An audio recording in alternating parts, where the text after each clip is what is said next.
पूरा फोकस राजनीति का एमएलए लेवल पे होता है, मगर मेरी सोच है कि शायद जो लोकल बॉडी के लोग हैं वो ज़्यादा ज़रूरी होते हैं, क्योंकि वो डायरेक्ट कांटेक्ट में होते हैं लोगों से। गाँव में लोग उसको वोट देते हैं कि जो उनके सदा उनके साथ में रहे, छोटे मोटे काम काज उनके में साथ रहे, उनके लिए वही नेता है। आजकल क्या होता है और पूरे हिंदुस्तान में हो रहा है, सरकारों को ब्यूरोक्रेसी चलाती है। जी सर, बहुत ठीक है, उन्होंने ठेका ले रखा है, वो जो भी डिसीजन लेना चाहते हैं लेते हैं और उनसे पावर लेकर नीचे धकेलना है। दूसरी बात, जो प्रधानमंत्री बीमा योजना है वो डायरेक्ट किसान के जेब में से उद्योगपति के बैंक अकाउंट में ट्रांसफर है। हर स्टेट में मैंने पूछा कि भैया आपने बीमा का पैसा भरा? हाँ भरा। जब नुकसान हुआ, जब आंधी आई, तूफान आया, आपको पैसा मिला? एक किसान ने मुझे नहीं कहा कि भैया हमें मिला। सच है, ये सच है। मतलब कहीं में नहीं मिला, एक किसान को नहीं मिला। जो दुर्घटना बीमा करता है ना किसान का, तो ऊपर की ऊपर ही उसको पैसे तो ले लेते हैं किसान से, उसका बीमा काटते नहीं है।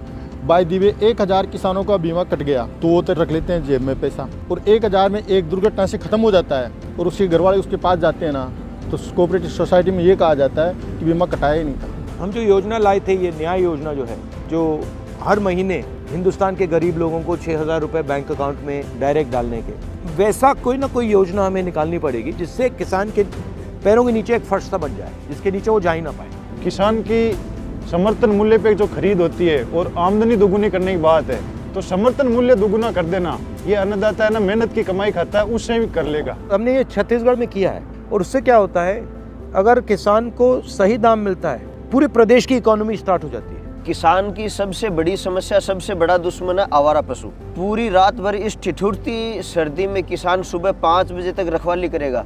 अब बेचारा पूरे दिन काम करे, रात को रखवाली करे, आधा घंटे सोने चला जाए, 5 मिनट में पूरा खेत साफ कर देंगे। और ये चिरंजीवी योजना कैसी लग रही है? चिरंजीवी योजना शानदार योजना है, एक बार की योजना है। तो सर ये जो आम लोग हैं, जो गरीब आदमी, जो बेचारे, मेरी कच्ची बस्ती भी है वहाँ पे, तो जो कभी सोच ही नहीं सकते थे कि मैं मेरे एरिया के प्राइवेट हॉस्पिटल में मेरा इलाज करा पाऊंगा, या मेरे बच्चे को कोई बीमारी ज़्यादा हो गई या एक्सीडेंट हो गया तो मैं उसका बेहतरीन इलाज करा पाऊंगा। लेकिन अब तो सर कोई भी बड़े से बड़ा हॉस्पिटल, यानी फोर्टिस हॉस्पिटल में भी पूरी कुछ 10 लाख रुपए तक का इलाज फ्री है। इससे लोग बहुत ही खुश हैं।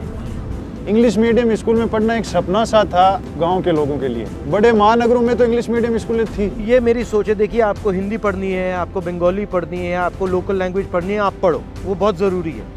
मगर अगर आप अंग्रेज़ी पढ़ोगे तो आप पूरी दुनिया में जाकर बात कर सकते हैं। बीजेपी के नेताओं के बच्चे तो पढ़ते हैं अमेरिका में, वो गांव में आके भाषण देते हैं कि हिंदी में और मातृभाषा में पढ़ो। उनका सीधा सा है, गरीब का बच्चा अंग्रेजी पढ़ लेगा तो समझ जाएगा, तो फिर इनके नफरत के झंडे कौन ठोकेगा? इनकी दुकानदारी बंद हो जाएगी। मेरा कहना है, मेरी सोच है कि जो हमारे पंचायती राज के लोग हैं उनके साथ पार्टी का रिश्ता होना चाहिए, मतलब परिवार जैसा, कि आपको ये फीलिंग लगनी चाहिए कि देखो ये हमारा परिवार है और इसमें हमें मतलब मदद की जाती है और हम आगे बढ़ सकते हैं। और जिस दिन हमने ये पंचायती राज की कड़ी को मजबूत कर दिया, उस दिन कांग्रेस पार्टी को कोई नहीं हरा सकता।